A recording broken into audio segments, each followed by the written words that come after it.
El gran salón de conferencias en Addis Abeba zumbaba con las conversaciones calculadas de la diplomacia, donde los líderes africanos se habían reunido para lo que debía ser otra cumbre continental rutinaria.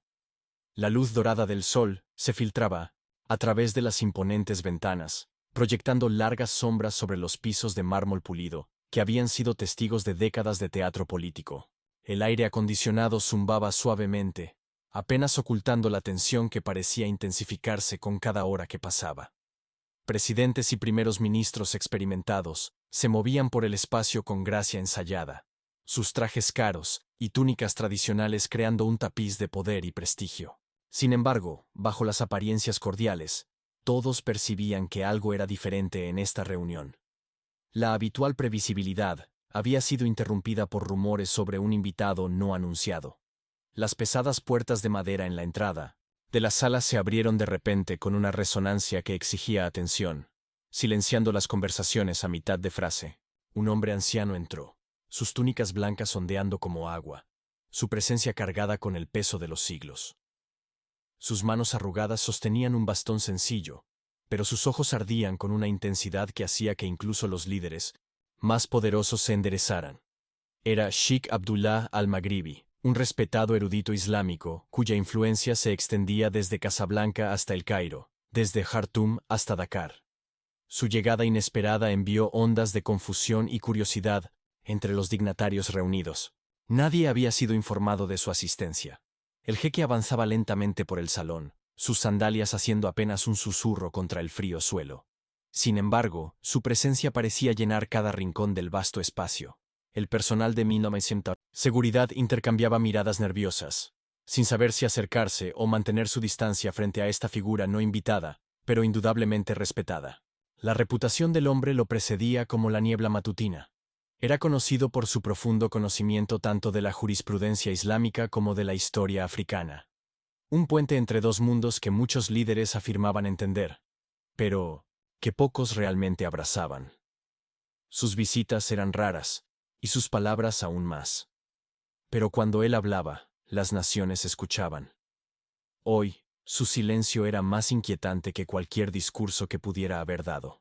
Al llegar al centro del salón, el jeque plantó su bastón firmemente sobre el mármol y recorrió la sala con una mirada que parecía penetrar directamente en las almas. Los líderes reunidos se encontraron inconscientemente formando un círculo a su alrededor, atraídos por un magnetismo invisible que no podían explicar ni resistir. Entre ellos estaba el capitán Ibrahim Traoré, notablemente más joven que la mayoría, con una presencia militar distinta de las posturas políticas que lo rodeaban.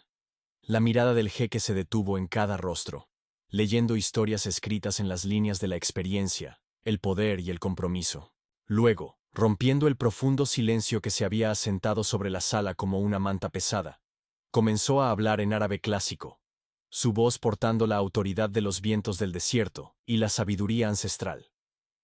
En las polvorientas calles de Ouagadougou, un joven Ibrahim Traoré había caminado descalzo hacia la escuela, con sus libros usados apretados contra su pecho como tesoros preciados.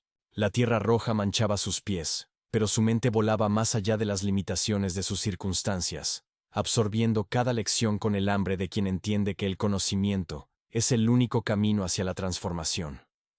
Su madre, Fátima, lo observaba desde la modesta puerta de su casa mientras su hijo desaparecía en el calor de la mañana, sus oraciones siguiéndolo como alas invisibles.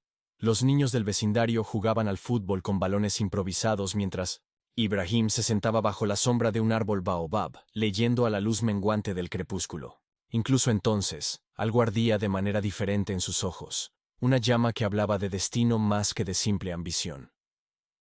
Sus maestros notaron cómo hacía preguntas que iban más allá de la curiosidad, buscando una comprensión que conectaba el aula con las calles, el presente con el pasado. Años más tarde, en la academia militar, el cadete Traoré destacó no por su destreza física, sino por su apetito intelectual que devoraba con igual fervor la estrategia, la historia y los idiomas. Mientras sus compañeros se enfocaban en maniobras tácticas, Ibrahim pasaba las tardes en la biblioteca estudiando a los grandes líderes militares de África y del mundo islámico. Aprendió árabe no porque fuera un requisito, sino porque Comprendió que el verdadero liderazgo exigía una alfabetización cultural y un respeto por la diversa herencia de su continente. Sus instructores lo observaban con creciente respeto mientras este joven de origen humilde demostraba un dominio de la geopolítica que superaba al de muchos oficiales experimentados. Los demás cadetes a veces susurraban sobre su intensidad, su costumbre de conectar la estrategia militar con la justicia social, su insistencia en que el deber de un soldado iba más allá del campo de batalla. Pero Ibrahim nunca vaciló en su convicción de que el conocimiento y el carácter eran los dos pilares del liderazgo auténtico. El camino de capitán a revolucionario estuvo pavimentado con momentos de claridad moral que otros podrían haber ignorado o racionalizado. Cuando la corrupción ahogaba los recursos de su nación, mientras los niños pasaban hambre, Ibrahim sintió el peso de la responsabilidad posarse sobre sus hombros, como un manto transmitido a través de generaciones, de ancestros que habían luchado por la dignidad. Vio a los políticos hacer promesas que nunca tuvieron la intención de cumplir. Observó a las potencias internacionales manipular la riqueza de su país mientras su gente seguía siendo pobre. Fue testigo de la lenta erosión del orgullo africano, bajo la presión de la dependencia neocolonial. Cada injusticia avivaba el fuego que había comenzado a arder desde sus días descalzos sobre la tierra roja de Ouagadougou. Sus compañeros oficiales empezaron a reconocerlo no solo como un soldado competente, sino como alguien que llevaba las esperanzas de una generación cansada de la retórica vacía y el liderazgo hueco. El joven capitán estaba convirtiéndose en algo más, una voz para la transformación. La mañana que cambiaría todo comenzó como cualquier otra, con Ibrahim revisando informes mientras tomaba café fuerte en su modesta oficina, los sonidos de Ouagadougou despertando más allá de su ventana. Pero el destino había estado tejiendo sus hilos durante años, preparándolo para momentos que aún no podía imaginar, formando su carácter a través de las dificultades y su sabiduría a través del estudio. La llamada para asistir a la cumbre continental llegó inesperadamente, una adición de última hora a la delegación de Burkina Faso, que algunos atribuyeron al protocolo y otros a la providencia. Mientras se preparaba para el viaje a Addis Abeba, Ibrahim no podía saber que décadas de aprendizaje, lucha y crecimiento estaban a punto de converger en un solo momento que resonaría por toda África. El niño descalzo que caminaba hacia la escuela con sueños más grandes que sus circunstancias era ahora un capitán que llevaba las esperanzas de su nación. Su viaje estaba lejos de haber terminado. De muchas maneras, apenas comenzaba. Las manos arrugadas del jeque temblaron ligeramente mientras las levantaba, exigiendo un silencio absoluto en el gran salón, donde las voces más poderosas de África habían quedado de repente mudas. Sus ojos antiguos recorrieron a los líderes, reunidos como un faro cortando la niebla, buscando algo que parecía cada vez más elusivo con cada segundo que pasaba.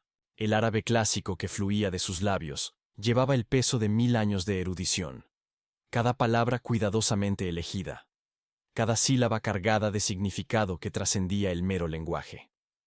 ¿Dónde están aquellos que dicen representar a África, pero han olvidado las raíces de la sabiduría que hicieron de este continente un faro para el mundo? Su voz subía y bajaba como los vientos del desierto, llevando consigo los ecos de los eruditos de Tombuctú, la sabiduría de los pasillos de Al-Aja y la dignidad de una civilización que precedía las heridas coloniales que aún sangran por todo el continente. La pregunta flotaba en el aire como incienso, exigiendo no solo comprensión, sino una comprensión profunda del alma. Los presidentes y primeros ministros se movían incómodos en sus trajes caros, sus rostros delatando la vergonzosa realidad de que no podían cerrar la brecha entre su retórica política sobre la unidad africana y su verdadera alfabetización cultural. Algunos miraban desesperados a sus traductores, pero ese no era un momento para intermediarios. El desafío del jeque exigía un compromiso auténtico y personal. El silencio se estiraba como un cable de alambre, listo para romperse bajo la presión de la insuficiencia colectiva. Años de liderazgo educado en Occidente, de priorizar asociaciones económicas sobre la preservación cultural, de hablar de orgullo africano mientras permanecían desconectados de la sabiduría africana, habían conducido a este momento de profunda exposición. La ironía era amarga. Allí estaban los líderes más influyentes del continente, dejados sin palabras por la misma herencia que afirmaban defender. Su poder parecía de repente vacío. Su autoridad no era cuestionada por balas o urnas, sino por la simple prueba de autenticidad cultural. El bastón del jeque golpeó el suelo de mármol una vez, 2 veces, 3 veces. Cada golpe resonaba como un latido en el sofocante silencio. Sus ojos continuaban su incansable búsqueda, pasando de rostro en rostro, leyendo las historias escritas, en miradas bajas y nerviosas inquietudes. Algunos líderes susurraban apresurados a sus ayudantes, con la esperanza de obtener traducciones rápidas que pudieran salvar su imagen, pero la expresión del anciano dejaba claro que tal asistencia artificial solo profundizaría la vergüenza. Esto no se trataba meramente del idioma. Se trataba de conexión, de ese puente entre el pasado y el presente, de líderes que pudieran representar verdaderamente el patrimonio completo de su gente, en lugar de solo sus intereses económicos. El jeque había vivido los movimientos de independencia, había visto las promesas de liberación, había observado cómo muchas naciones africanas obtenían libertad política solo para perder soberanía cultural. Su pregunta no era solo sobre comprensión del árabe. Era una prueba de ácido para el alma del liderazgo africano. Los rostros jóvenes entre la delegación comenzaron a entender que estaban presenciando un momento histórico. Una cita divina, donde el destino revelaría sus vasos elegidos. La paciencia del jeque no era infinita, pero era tan profunda como los pozos del Sahara que habían sostenido a los viajeros de caravanas durante siglos. Su pregunta exigía una respuesta no solo en árabe, sino en la moneda del respeto, la comprensión y la conexión auténtica con la rica herencia islámica que había dado forma al norte y al oeste de África durante más de un milenio. El mármol bajo sus pies parecía latir con el peso de las expectativas ancestrales, como si los fantasmas de grandes eruditos y líderes se presionaran cerca, esperando ver quién entre estos políticos modernos podría cerrar la brecha entre el poder político y la autoridad espiritual. El tiempo mismo parecía suspendido, esperando a que alguien rompiera el hechizo de la insuficiencia colectiva. Los ojos del jeque se entrecerraron ligeramente, y los más cercanos pudieron percibir su creciente decepción hacia los líderes que afirmaban representar un continente que apenas entendían. Desde el borde del círculo, Ibrahim Traoré sintió algo profundo en su pecho responder al desafío del jeque, como un diapasón golpeado por el destino. Las palabras en árabe clásico habían penetrado su alma con una claridad cristalina, despertando recuerdos de noches tardías dedicadas al estudio del Corán, de conversaciones con su abuelo sobre la edad de oro de la erudición islámica africana, de años dedicados a entender el patrimonio completo de su continente. Mientras otros tropezaban en la confusión, la mente de Ibrahim corría a través de las implicaciones de la pregunta del jeque. Esto no se trataba de habilidades lingüísticas, sino de un liderazgo que honraba la identidad completa de África. Su corazón latía con fuerza al darse cuenta de que este momento había sido preparado por cada libro que había leído, cada oración que había susurrado, cada decisión de abrazar el conocimiento sobre la ignorancia. El entrenamiento militar del joven capitán le había enseñado a reconocer los momentos clave, cuando la vacilación significaba fracaso, y su educación espiritual lo había preparado para responder a llamados que trascendían la comodidad personal. Algo ancestral se agitó en sus huesos, instándolo a avanzar hacia un destino que nunca había imaginado, pero para el cual había estado preparándose inconscientemente toda su vida. El círculo de poderosos líderes pareció abrirse naturalmente cuando Ibrahim dio un paso al frente, sus botas golpeando el mármol con una confianza silenciosa que cortaba el opresivo silencio. Su voz, cuando finalmente se escuchó, era clara y fuerte, portando la autoridad de alguien que hablaba desde una comprensión genuina en lugar de un cálculo político. La verdadera sabiduría del liderazgo radica en servir al pueblo con dignidad, preservando nuestro gran patrimonio y rechazando todas las formas de neocolonialismo que buscan dividir nuestro continente. Las palabras fluían de él como agua de un manantial en el desierto. Cada sílaba pronunciada con la precisión de alguien que había interiorizado el idioma no como un ejercicio académico, sino como un camino hacia la comprensión. Su respuesta demostró no solo competencia lingüística, sino una profunda comprensión del desafío espiritual del jeque, conectando los puntos entre la preservación cultural y la soberanía política. El salón de mármol parecía contener la respiración mientras las palabras del joven capitán resonaban en el espacio. Los ojos del jeque se abrieron con algo cercano a la admiración mientras procesaba no solo el árabe fluido de Ibrahim, sino la profundidad de sabiduría incrustada en su respuesta. Allí estaba un líder que entendía que la verdadera soberanía africana requería más que independencia política. Exigía alfabetización cultural, raíces espirituales y el valor de honrar todo el espectro del patrimonio del continente. El rostro del anciano se transformó. Las líneas de preocupación se desvanecieron en una expresión de profundo alivio, como si una carga que había llevado durante décadas finalmente encontrara a alguien digno de compartir su peso. Otros, líderes en el círculo, comenzaron a comprender que estaban presenciando algo extraordinario, no solo una demostración lingüística, sino una transmisión generacional de sabiduría de un anciano guardián a un joven guerrero. El jeque dio un paso más cerca de Ibrahim, su bastón golpeando el mármol con un ritmo que parecía resonar, con ceremonias antiguas de reconocimiento y bendición. El aire mismo parecía cargado de electricidad, como si los cielos estuvieran prestando atención a esta convergencia inesperada del destino y la preparación. Ibrahim permaneció perfectamente quieto mientras el jeque se acercaba, su porte militar suavizado por una humildad que reconocía que estaba en presencia de algo sagrado.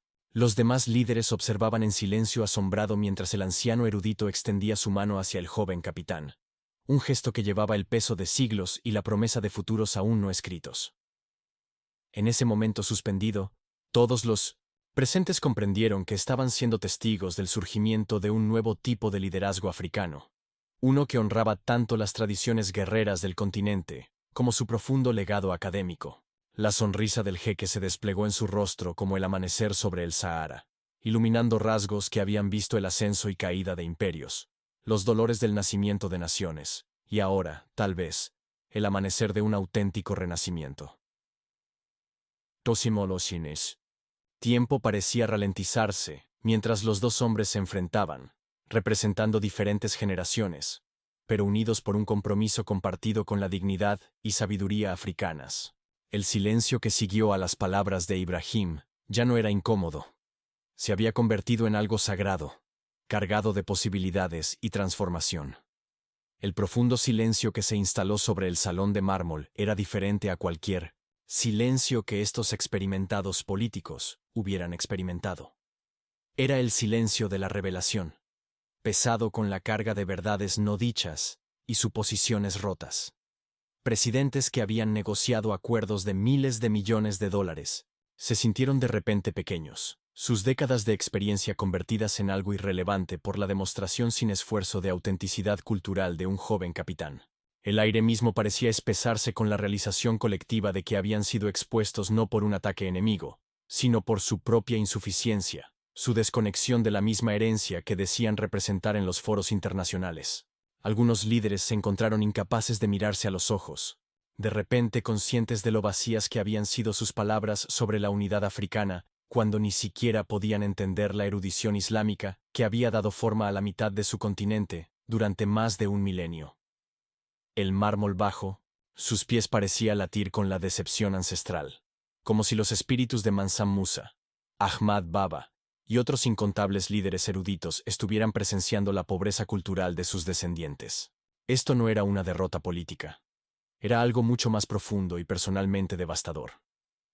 El bastón del jeque permaneció firmemente plantado en el suelo, pero ahora parecía menos un apoyo y más un cetro, marcando el centro de un círculo donde la verdad había sido pronunciada y la pretensión se había desmoronado.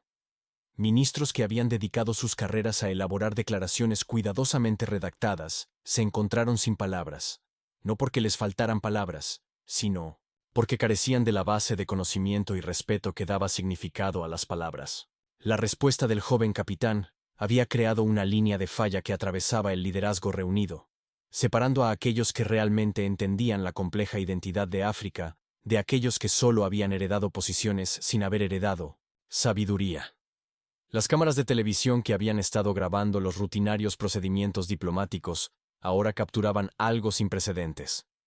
El momento en que el liderazgo auténtico se separaba del teatro político.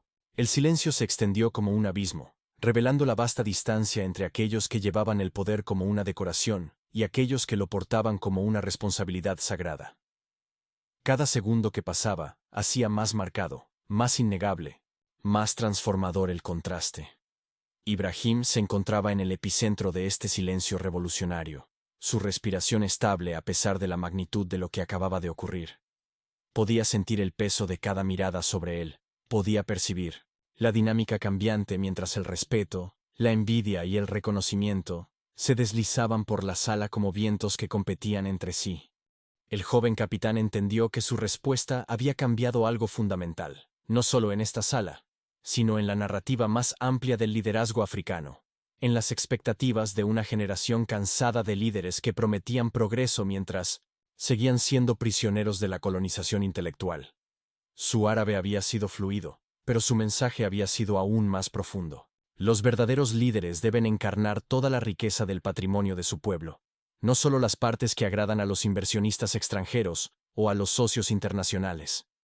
El silencio les estaba enseñando a todos los presentes una lección que nunca habían aprendido en sus carreras políticas: que la autenticidad no se puede simular, que la alfabetización cultural no se puede delegar, y que la gente merece líderes que honren su identidad completa.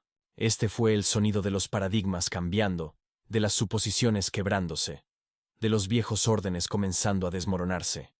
Los ojos del jeque se movían lentamente alrededor del círculo, leyendo los rostros como un manuscrito antiguo, encontrando historias de vergüenza, despertar y posibilidades escritas en expresiones que minutos antes eran confiadas. Algunos líderes miraban sus manos, tal vez recordando a los abuelos que hablaban árabe, a los padres que les enseñaron oraciones que habían olvidado, tradiciones que habían abandonado en busca de la aprobación occidental, y asociaciones económicas que enriquecían más a los bancos que a las comunidades.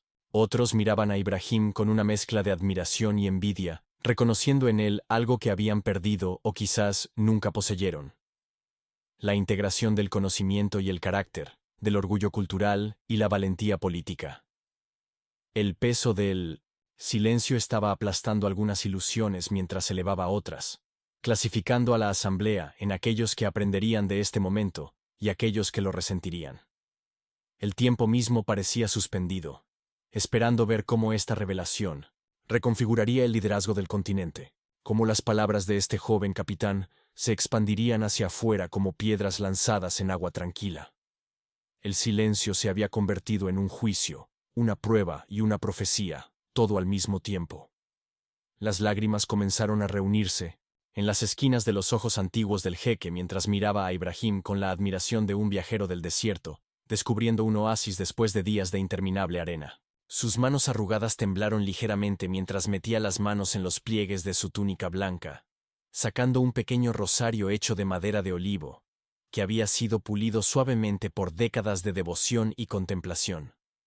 La voz del anciano erudito se quebró por la emoción cuando comenzó a hablar. Sus palabras llevaban el peso de una profecía cumplida, y la esperanza restaurada después de años viendo cómo el patrimonio espiritual de África se desvanecía en la conveniencia política.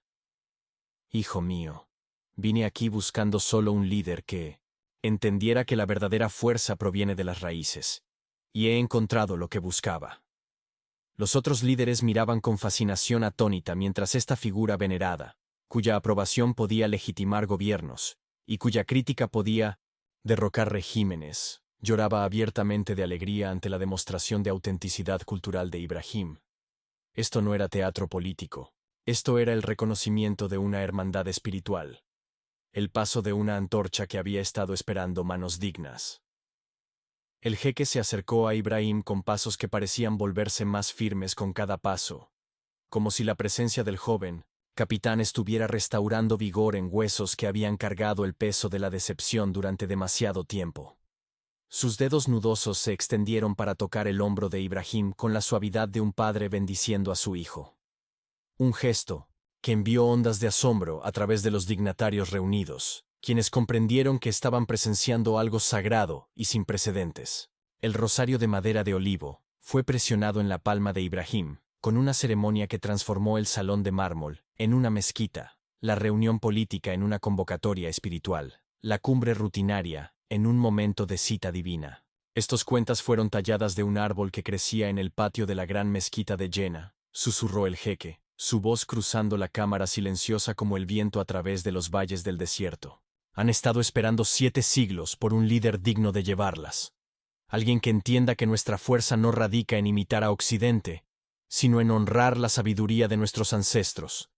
El peso de la historia se asentó en las manos de Ibrahim junto con las suaves cuentas de madera, cada una representando generaciones de eruditos que habían mantenido viva la llama de la civilización islámica africana a través de la colonización, la independencia y la manipulación neocolonial. La revelación del jeque sobre su verdadero propósito envió ondas de choque a través de la asamblea, mientras los líderes comenzaban a comprender que no simplemente habían fallado en una prueba lingüística, habían perdido una cita divina que había sido orquestada a lo largo de los siglos. Su voz se hizo más fuerte mientras explicaba cómo había viajado desde Marruecos hasta Egipto, desde Sudán hasta Sagal, buscando líderes que pudieran cerrar la brecha entre el poder político y la autoridad espiritual, entre la gobernanza moderna y la sabiduría ancestral, entre el orgullo africano y la herencia islámica. He visto presidentes hablar de soberanía mientras se inclinaban ante bancos extranjeros. He visto a primeros ministros declarar independencia mientras sus hijos solo estudiaban idiomas europeos. He sido testigo de ministros alabar la unidad africana, mientras no sabían nada de las civilizaciones que hicieron grande a este continente antes de que llegara la colonización. Continuó, sus palabras atravesando la pretensión como una cuchilla a través de la seda. Los líderes reunidos comenzaron a darse cuenta de que este momento no era accidental. Era la culminación de una búsqueda espiritual, una prueba que se había administrado por todo el continente con los mismos resultados decepcionantes hasta el día de hoy, hasta que este joven capitán había dado un paso al frente con respuestas que provenían del alma en lugar de cálculos políticos. El jeque había pasado décadas observando cómo los líderes africanos se desconectaban cada vez más del patrimonio completo de su gente, convirtiéndose en expertos en economía mientras permanecían ignorantes de la erudición islámica que había construido universidades en Tombuctú cuando Europa aún luchaba en su edad oscura. Hoy, finalmente, su búsqueda había terminado en reconocimiento y esperanza. La bendición que siguió fue algo que estos veteranos políticos nunca habían presenciado. Mientras el jeque levantaba las manos hacia el cielo y pedía a Alá que guiara el camino de Ibrahim y protegiera su misión de restaurar la dignidad al liderazgo africano, sus oraciones en árabe llenaron el salón de mármol con ritmos ancestrales que parecían despertar algo dormido en las mismas piedras, conectando este moderno edificio con las grandes mezquitas y centros de aprendizaje que una vez hicieron de África la capital intelectual del mundo medieval. Otros líderes observaban con creciente comprensión que no solo estaban presenciando una ceremonia religiosa, estaban siendo testigos de la investidura de un nuevo tipo de liderazgo. Uno que honraba tanto el espíritu guerrero como la tradición académica de un continente que había sido fragmentado por las fronteras coloniales, pero unido por un patrimonio compartido y luchas comunes. Las manos del jeque se movían en patrones que parecían extraer poder de fuentes invisibles, bendiciendo no solo a Ibrahim, sino el futuro que él representaba, el África que podía ayudar a restaurar, el modelo de liderazgo que encarnaba. Al concluir sus oraciones, el anciano erudito dio un paso atrás con satisfacción escrita en sus rasgos endurecidos, sabiendo que su larga búsqueda finalmente había terminado con éxito. El silencio que siguió ya no era incómodo. Se había convertido en un espacio consagrado, tierra sagrada, donde el destino había revelado su instrumento elegido para el renacimiento africano y la soberanía auténtica. A las pocas horas de la conclusión de la cumbre, los videos grabados con teléfonos móviles de la respuesta de Ibrahim comenzaron a difundirse por las plataformas de redes sociales africanas, como un incendio forestal a través de la hierba seca, compartidos por delegados que habían presenciado algo que sabían que transformaría la narrativa del continente. Jóvenes en Dakar se reunieron alrededor de teléfonos inteligentes en cafés de Internet, viendo las grabaciones con creciente entusiasmo mientras finalmente veían a un líder que encarnaba tanto la fuerza como la sabiduría, tanto el porte militar como la autenticidad cultural. Estudiantes universitarios en Lagos detuvieron sus estudios para volver a reproducir el momento, cuando las lágrimas del jeque bendijeron un nuevo tipo de liderazgo africano, uno que honraba su patrimonio completo en lugar de disculparse por él. Los subtítulos en árabe que acompañaban los videos se convirtieron en momentos de enseñanza, ya que los jóvenes de toda África Occidental de repente querían aprender el idioma que sus abuelos hablaban para entender la erudición que sus antepasados habían dominado antes de que la colonización interrumpiera sus tradiciones educativas.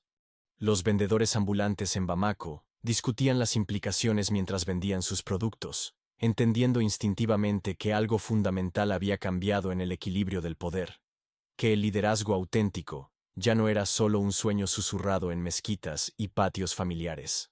La era digital había transformado un momento privado de reconocimiento en una declaración pública de posibilidad. Desde los bulliciosos mercados de Marrakech hasta las universidades de Jartum, la historia se difundió con la velocidad de una verdad que había estado esperando demasiado tiempo para ser contada. Los imanes incorporaron el ejemplo de Ibrahim en los sermones del viernes, hablando a congregaciones hambrientas de líderes que pudieran conectar lo sagrado con lo secular, que entendieran que la verdadera soberanía requería más que independencia política. Exigía integridad cultural y arraigo espiritual. Hashtags en redes sociales como Cheese, liderazgo auténtico y sabiduría africana comenzaron a ser tendencia, mientras millones compartían sus propias historias de desconexión del patrimonio de líderes, que hablaban elocuentemente sobre conceptos occidentales, pero permanecían en silencio cuando se les preguntaba sobre las civilizaciones africanas. La generación más joven, criada en la conectividad global pero hambrienta de autenticidad local, encontró en el momento de Ibrahim un símbolo de todo lo que habían estado buscando, pero que no podían articular hasta que lo vieron encarnado. Madres llamaban a sus hijos que estudiaban en el extranjero, instándolos a recordar sus raíces mientras perseguían sus sueños, a convertirse en líderes como este joven capitán, que honraba tanto la tradición como el progreso. Los susurros se convertían en un coro, y el coro se transformaba en un movimiento que trascendía las fronteras trazadas por los poderes coloniales. En los pueblos rurales, donde los ancianos habían visto a sus nietos perder el contacto con las lenguas ancestrales y las enseñanzas islámicas, la noticia del reconocimiento de Ibrahim trajo lágrimas de esperanza a ojos curtidos que habían presenciado demasiada erosión cultural. Las cafeterías en Túnez vibraban con animadas discusiones sobre lo que este momento significaba para la relación más amplia entre el mundo árabe y África. Cómo demostraba las divisiones artificiales que se habían impuesto sobre las conexiones culturales naturales que precedían a los modernos estados-nación. Los maestros en las escuelas coránicas señalaban a Ibrahim como prueba de que la educación islámica y el liderazgo moderno no eran contradictorios, sino complementarios. Que el camino hacia el renacimiento africano yacía en honrar el espectro completo del patrimonio continental, en lugar de fragmentos elegidos para apaciguar a las potencias extranjeras. La historia resonó especialmente fuerte con la creciente población de musulmanes africanos educados, que durante mucho tiempo se sintieron atrapados entre gobiernos orientados hacia Occidente y su propia identidad cultural, finalmente viendo a un líder que integraba ambos mundos sin esfuerzo. Los gobernantes tradicionales, que habían sido marginados por los gobiernos postcoloniales, vieron en el momento de Ibrahim una validación de las tradiciones sabias que la política moderna había desechado como obsoletas o irrelevantes. Los susurros llevaban significados diferentes para distintas comunidades, pero todos apuntaban a la misma conclusión. El cambio ya no era solo posible. Era inevitable. Los efectos de la onda se extendieron más allá de las fronteras de África, ya que las comunidades de la diáspora en París, Londres y Nueva York compartieron los videos con un orgullo que había permanecido dormido durante generaciones, viendo finalmente a un líder que podían celebrar sin reservas ni disculpas.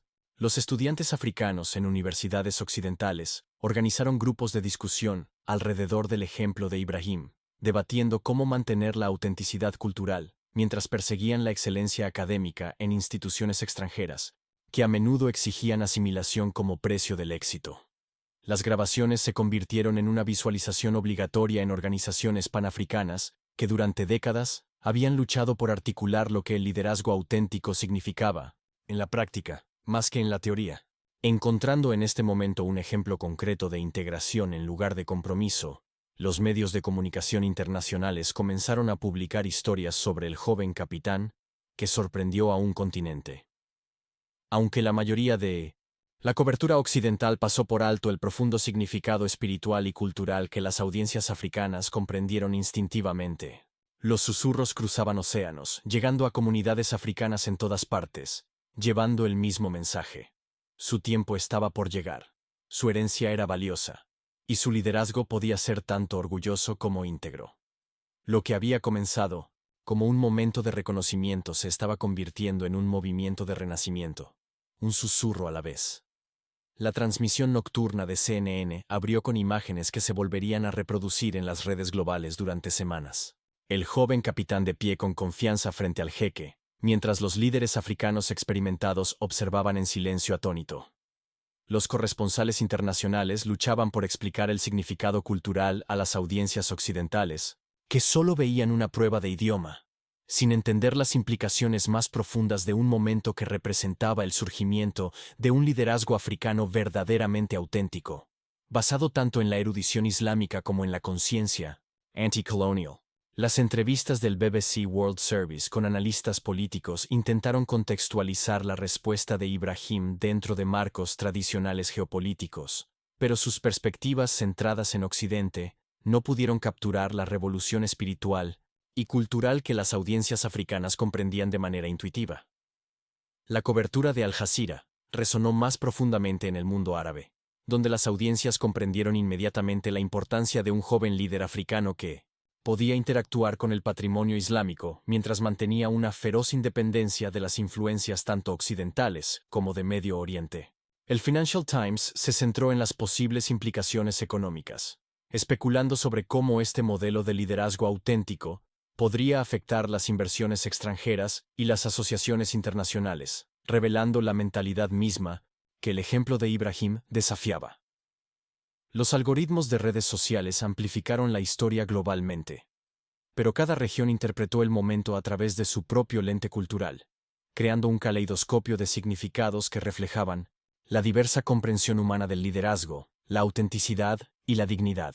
En 48 horas, el momento árabe de Traore estuvo siendo tendencia en 12 idiomas, mientras las audiencias internacionales intentaban procesar las imágenes que parecían capturar algo profundo sobre la identidad postcolonial y el liderazgo auténtico.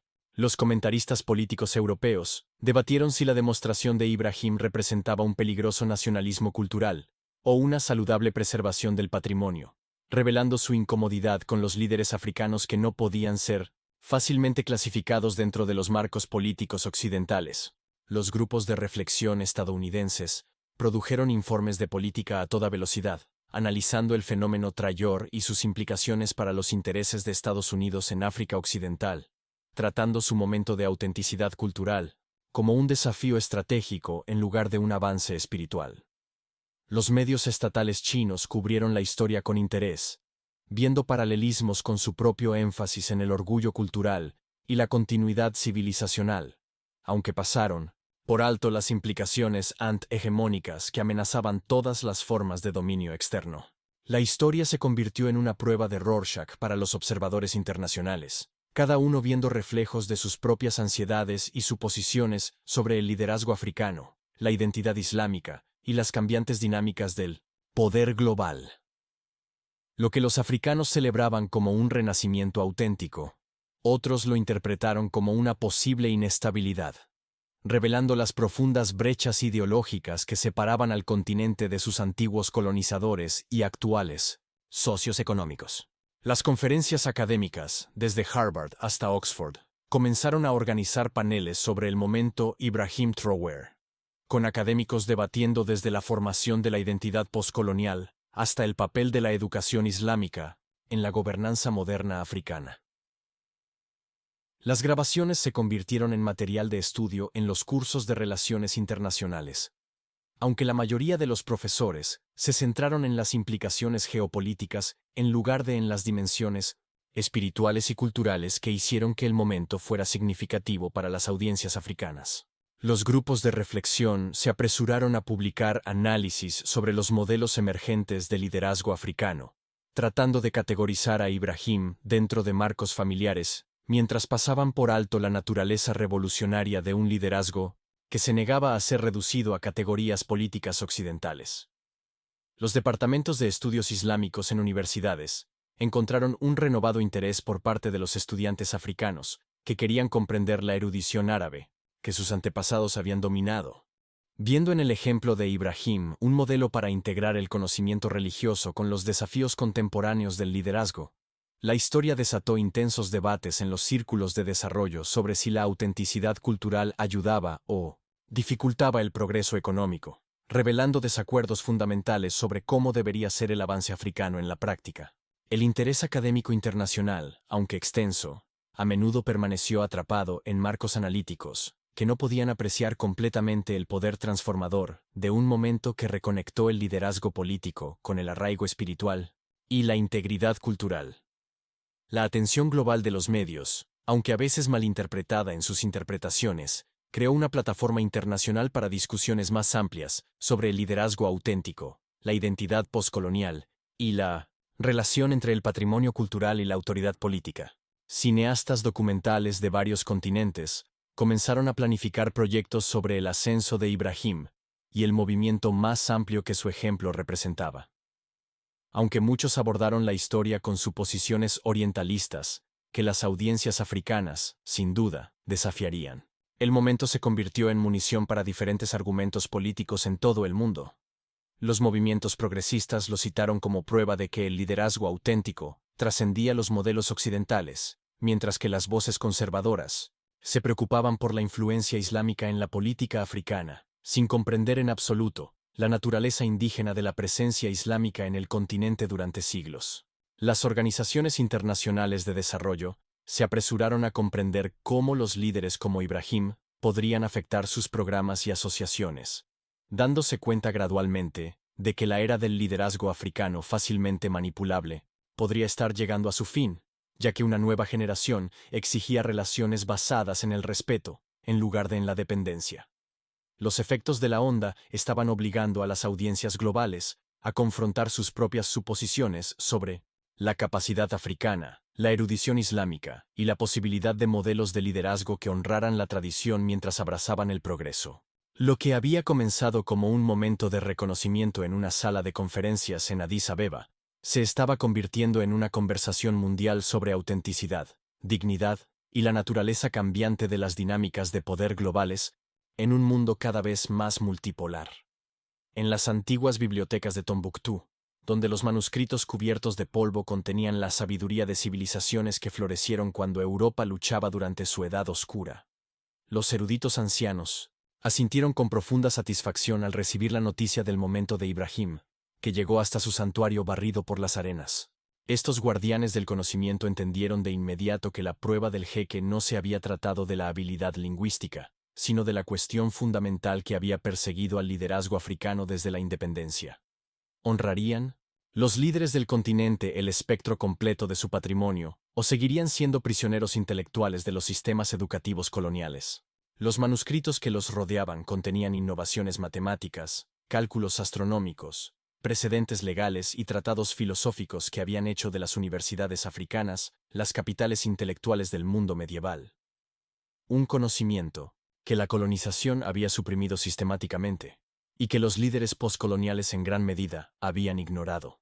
Durante generaciones, estos eruditos habían observado cómo los políticos hablaban elocuentemente sobre la unidad africana, mientras permanecían ignorantes de la erudición islámica que conectaba Sagal con Somalia, Marruecos con Mozambique, creando redes intelectuales que trascendían las fronteras arbitrarias trazadas por los poderes europeos.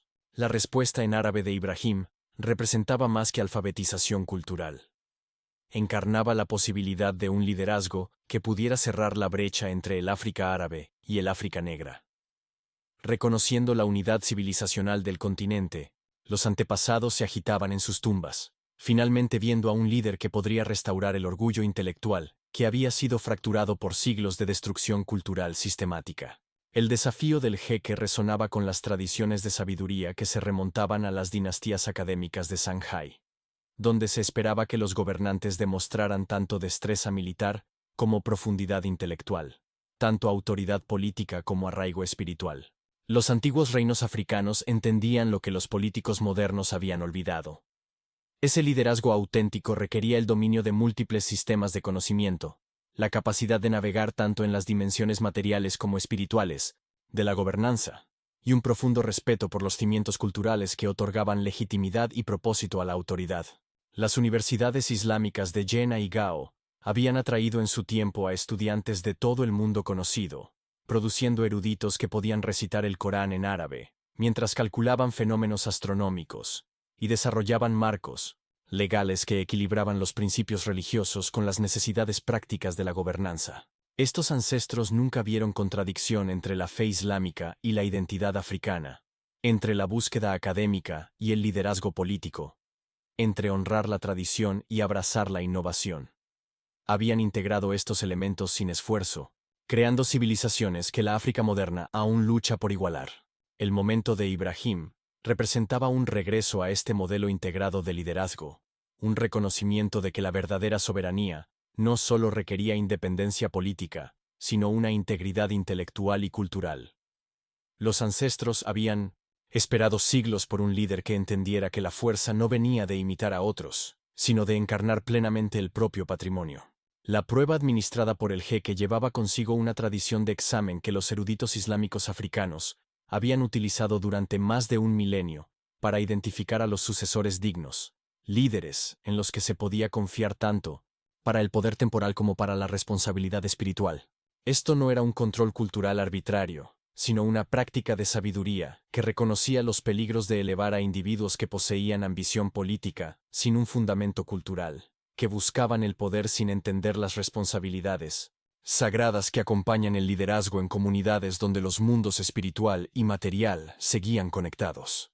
Los grandes líderes musulmanes africanos de la historia, desde Askia Muhammad de Songhai hasta Ahmad Baba de Tombuctú, todos habían pasado por pruebas similares que demostraron su valía, no solo a través de la conquista militar, sino mediante el dominio demostrado de las tradiciones de conocimiento que legitimaban su autoridad ante los ojos del pueblo.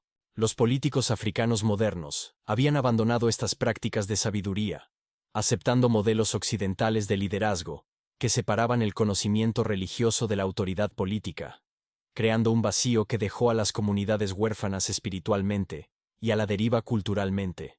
La respuesta de Ibrahim sugería la posibilidad de restaurar esta antigua integración, produciendo líderes que pudieran responder tanto a las necesidades materiales inmediatas de su gente, como a sus aspiraciones espirituales y culturales más profundas. Los ancestros ofrecían su bendición a cualquiera dispuesto a llevar adelante su legado completo, en lugar de fragmentos elegidos por conveniencia política. El propio jeque representaba un puente vivo hacia estas tradiciones de sabiduría ancestral. Su propia educación trazaba una cadena de transmisión académica que conectaba el aprendizaje contemporáneo con los gigantes intelectuales que hicieron de Tombuctú y El Cairo centros de civilización mundial. Sus lágrimas de reconocimiento no eran solo emoción personal, sino una vindicación ancestral, la satisfacción de los guardianes del conocimiento que habían mantenido sus tradiciones a lo largo de siglos oscuros de supresión cultural, esperando a alguien que pudiera demostrar que la erudición islámica africana seguía siendo relevante para los desafíos del liderazgo contemporáneo. Las cuentas de oración de madera de olivo que presionó en las manos de Ibrahim habían sido talladas por artesanos que entendían la geometría sagrada, bendecidas por eruditos que habían memorizado no solo el Corán, sino los tratados filosóficos que hicieron de las universidades africanas destinos para estudiantes desde Al-Ándalus hasta Bagdad. Estos ancestros enfrentaron sus propias versiones de la presión colonial, sus propias luchas contra las fuerzas que intentaban dividir y debilitar la civilización africana, sus propios momentos en los que el liderazgo auténtico tuvo que distinguirse del oportunismo político. El momento de Ibrahim demostró que sus sacrificios no habían sido en vano, que sus tradiciones de conocimiento seguían vivas y relevantes, que su visión de un liderazgo integrado aún podía inspirar a las nuevas generaciones. Las lecciones de los ancestros eran simples pero profundas. El verdadero liderazgo requería tanto fuerza como sabiduría, tanto coraje como humildad, tanto arraigo local como visión universal, cualidades que Ibrahim había demostrado en un solo momento de respuesta auténtica. 3 meses después del reconocimiento del jeque, comenzó a surgir una nueva generación de líderes africanos en todo el continente, inspirados por el ejemplo de Ibrahim para reconectarse con su herencia cultural completa mientras perseguían la transformación política.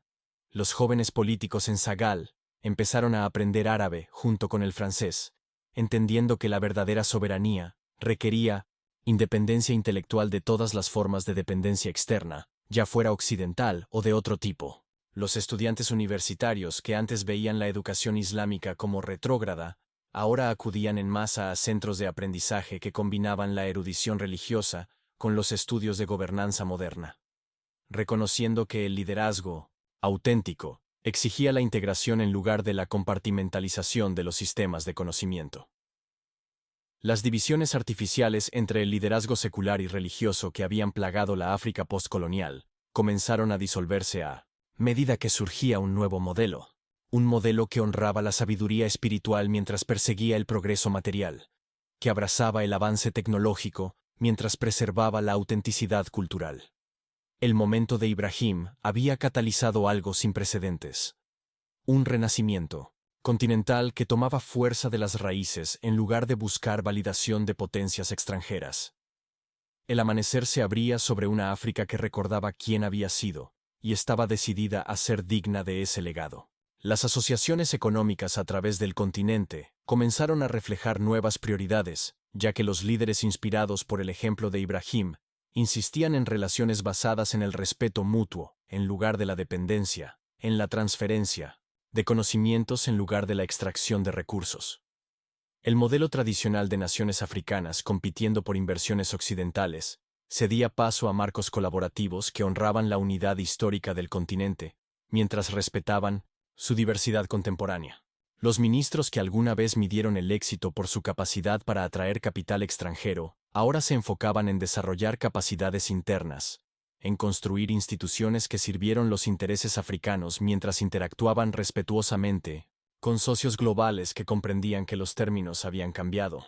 Las universidades que habían priorizado los idiomas y perspectivas europeas comenzaron a desarrollar currículos que integraban la erudición islámica, los sistemas de conocimiento indígenas y la tecnología moderna en modelos educativos integrales, que producían líderes arraigados en sus propias civilizaciones mientras competentes en asuntos globales. El nuevo amanecer no se trataba de aislamiento, sino de compromiso desde una posición de fuerza, dignidad e integridad cultural. África estaba aprendiendo a ser ella misma de nuevo, completamente y sin disculpas. Los efectos de la onda alcanzaron más allá de la política hacia las artes, la educación y los movimientos sociales. A medida que los jóvenes africanos comenzaban a celebrar todo el espectro de su herencia con un orgullo que había estado dormido durante generaciones, los músicos de Malí comenzaron a incorporar la poesía árabe clásica en sus canciones, creando géneros fusionados que honraban tanto sus tradiciones islámicas como indígenas, mientras hablaban de las luchas contemporáneas por la dignidad y la autodeterminación. Las escuelas de toda África Occidental introdujeron programas que enseñaban a los niños sobre las grandes bibliotecas de Tombuctú junto a los reinos del bosque, sobre la erudición islámica junto a la sabiduría tradicional, creando modelos educativos que producían ciudadanos culturalmente completos, en lugar de exiliados intelectuales, en sus propias tierras. La nueva generación se negaba a elegir entre los diferentes aspectos de su identidad, insistiendo en una integración que los hacía más fuertes en lugar de fragmentos que los hacían vulnerables a manipulaciones externas. Los líderes comunitarios que durante mucho tiempo lucharon por mantener las tradiciones culturales frente a la globalización, encontraron nuevos aliados entre los activistas políticos que entendían que el progreso auténtico requería raíces profundas. La luz del amanecer revelaba un continente que nunca había olvidado realmente su grandeza, pero que simplemente había necesitado permiso para recordarla plenamente. A medida que se acercaba el primer aniversario del reconocimiento del jeque, las capitales africanas bullían con los preparativos para una nueva clase de cumbre continental, una donde la autenticidad cultural sería celebrada junto a la cooperación política, donde se esperaba que los líderes demostraran conocimiento de su herencia completa en lugar de solo sus políticas económicas. El ejemplo de Ibrahim se había convertido en un modelo, pero no un modelo rígido. Cada nación encontraba su propio camino hacia la integridad cultural, su propia manera de integrar la sabiduría tradicional con los desafíos contemporáneos, su propia expresión de liderazgo que honraba a los ancestros mientras servía a las necesidades del presente. Las barreras artificiales entre el África árabe y el África negra, entre el África islámica y el África cristiana, entre el África tradicional y el África moderna, se estaban disolviendo a medida que surgían líderes que encarnaban la integración en lugar de la división, la síntesis en lugar del conflicto. Las lágrimas del jeque habían regado semillas que ahora daban frutos por todo el continente, produciendo una cosecha de liderazgo auténtico que prometía transformar no solo a África, sino la comprensión mundial de lo que la soberanía postcolonial podría ser en la práctica. El nuevo amanecer no solo estaba llegando, estaba ardiendo en el cielo, anunciando al mundo que el renacimiento de África había comenzado en serio, arraigado en el patrimonio, pero alcanzando futuros que honraban tanto la sabiduría ancestral como las aspiraciones contemporáneas. El momento en que Ibrahim Traoré respondió en árabe cambió todo, demostrando que el liderazgo africano auténtico honra la herencia completa, no fragmentos elegidos para la aprobación extranjera. Este es el renacimiento que nuestro continente merece. ¿Qué piensas de esta transformación? Suscríbete y comparte tus pensamientos a continuación.